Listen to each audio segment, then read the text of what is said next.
In the previous tutorial, /posts/go-tutorial-gen/, you built REST APIs with Gen. Now it is time to test your code. Go has a powerful testing framework built into the standard library. No external dependencies needed. Let's break it down. Table-driven tests are Go's most important testing pattern. Instead of writing a separate function for each case, you define a table of inputs and expected outputs. Run a specific subtest. Table-driven tests are great because easy to add new test cases. Just add a row. Each case has a name. Clear error messages. T.run creates subtests.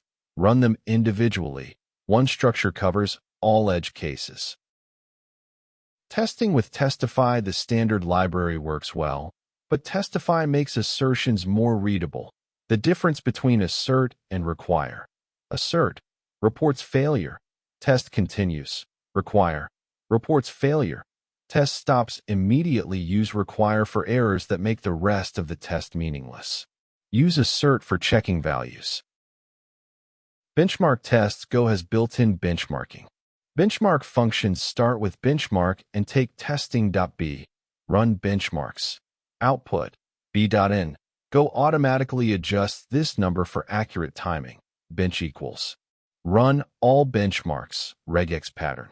Benchmem. Show memory allocations. ns/op.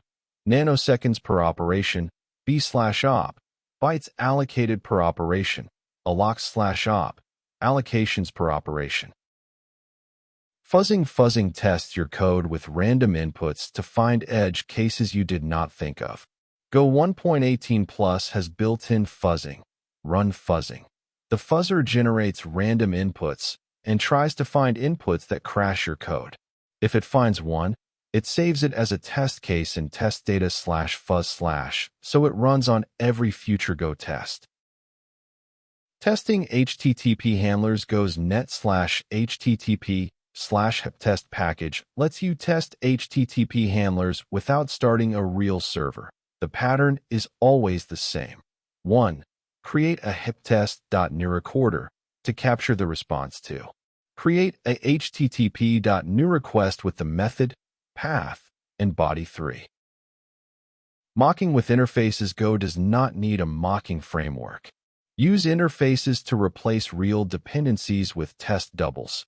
Now your handler uses the interface, not the concrete type. In tests, pass the mock. This is the Go way. Accept interfaces, return structs. No mocking framework needed. Test coverage. Check how much of your code is tested. Output. The HTML report highlights which lines are covered, green, and which are not, red. Aim for high coverage on critical paths. 80% or more is a good target. Test helpers. Use t.helper to write reusable test helpers with clean error messages. Without t.helper, the error message would point to the line inside assert status code. With it, the error points to the line that called the helper. Running tests. Common test commands. Use, short for fast feedback during development.